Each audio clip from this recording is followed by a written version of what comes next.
news at this point in time. Sources are telling your channel that renowned activist Sonam Wangchuk has been arrested. Well, that is the bit breaking news that we're getting you at this point in time. Details. नमस्ते दोस्तों, एक खबर आ रही है लद्दाख से कि सोनम वांगचुक जो activist थे उनको एनएसए ने अरेस्ट कर लिया। क्यों किया है, किस लिए किया है, वीडियो में आगे जानेंगे। पर उनको एनएसए ने अरेस्ट कर लिया है। इसमें मैं इस वीडियो में मैं कोई जज करने वाला काम नहीं करूंगा, वो मेरा काम है भी नहीं। मैं सिर्फ क्या हुआ है वो बता दूंगा एज इट इज, और आपको खुद डिसाइड करना है कि ये सही था या गलत, ये आपके ऊपर है। मैं सिर्फ बताऊंगा इस वीडियो में कि उनके साथ क्या हुआ और क्या हो रहा है, पूरा मामला अगर आपको नहीं पता है तो मेरा नाम है राम और चलो वीडियो को शुरू करते हैं। तो देखो, सबसे पहले जो उनपे एग्जाम लगा ना, कि उनपे ये एग्जाम है कि उनके जो स्पीच थे वो लोगों को भड़का रहे थे, वही जो मेन वजह था लद्दाख में प्रोटेस्ट का। इसी एग्जाम के तहत उनको अरेस्ट किया एनएसए ने।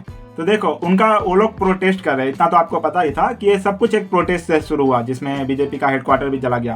पर जो प्रोटेस्ट था वो था क्यों? देखो, प्रोटेस्ट था कुछ चीज़ों के लिए, स्टेटहुड, जॉब रिजर्वेशन और 6 शेड्यूल ट्राइब जो उनको अपने लैंड और कल्चर को बचाने के लिए कर रहे थे, यही सब के लिए। देखो, सोनम वांगचुक एक वेल नोन एक्टिविस्ट रहे। वो हमेशा जो लद्दाख के लिए अपना आवाज़ उठाते रहे, प्रोटेस्ट में हिस्सा लेते रहे ओपनली। वो हंगर स्ट्राइक को भी ओपनली सपोर्ट किए पास्ट में।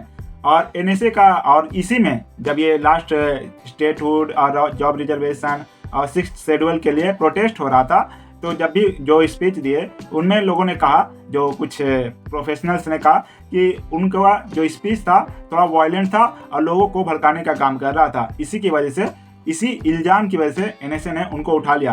पर अब समझो एनएसए क्या है। एनएसए का एक लॉ है जिसमें किसी भी इंसान को अगर कुछ करता हुआ पकड़ा जाता है देश के खिलाफ, तो उसे 1 साल तक, 1 साल तक बिना ट्रायल के जेल में रखा जा सकता है। 1 साल तक उससे पूछताछ किया जा सकता है, पूरे 1 साल तक। इसमें कहा जाता है कि इसमें बेल मिलना बहुत ही ज़्यादा मुश्किल है, बहुत ही ज़्यादा। मीन्स 1 साल तक तो उनको जेल में रहना पड़ेगा बिना किसी ट्रायल के। अभी जब मैं ये वीडियो रिकॉर्ड कर रहा हूँ तो होम मिनिस्टर अभी का सिचुएशन है, उसमें कह रहे हैं कि अभी जो प्रोटेस्ट का जो था अभी शांत है। मीन्स अभी सब चीज़ें कंट्रोल में है लद्दाख में, अभी कुछ हो नहीं रहा है। और उनका प्रायोरिटी है अपने वहाँ का पीस मेंटेन करना। देखो, चीज़ों को 2 पर्सपेक्टिव से हम देखने की कोशिश करते हैं। पहला गवर्नमेंट की पर्सपेक्टिव, और दूसरा हम देखेंगे बाद में कि जो प्रोटेस्ट करने वाले की पर्सपेक्टिव से।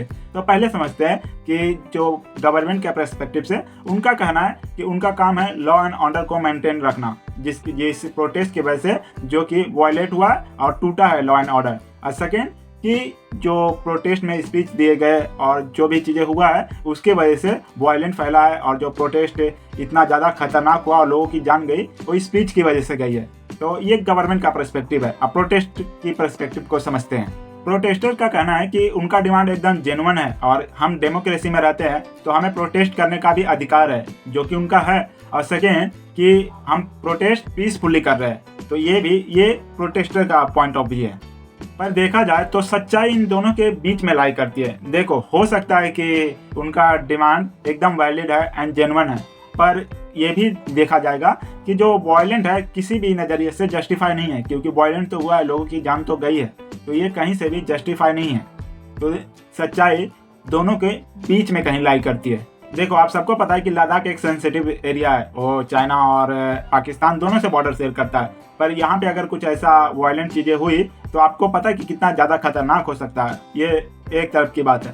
पर दूसरी तरफ ये भी है कि सोनम वांगचुक जैसे बड़े एक्टिविस्ट को इस तरह उठाया तो डेमोक्रेसी पे भी लोग सवाल उठा रहे हैं। ये मेरा नहीं कहना, लोगों का कहना है कि डेमोक्रेसी पे भी सवाल उठता है कि हम किस में रह रहे हैं। तो सच्चाई इन दोनों के बीच में लाई करती है। तो दोस्तों, सोनम वांगचुक का अरेस्ट एक एकदम कॉम्प्लेक्स इशू है। एक तरफ लॉ एंड ऑर्डर है, दूसरी तरफ उनके डिमांड्स एंड राइट्स, तो इन दोनों के बीच में है। अब आपको डिसाइड करना है कि कौन सही है या कौन गलत। आप अपना ओपिनियन, आपका ओपिनियन क्या है, क्योंकि जनता का ओपिनियन मैटर करता है। तो आप अपना ओपिनियन कमेंट सेक्शन में जरूर बताना। And that's for the today.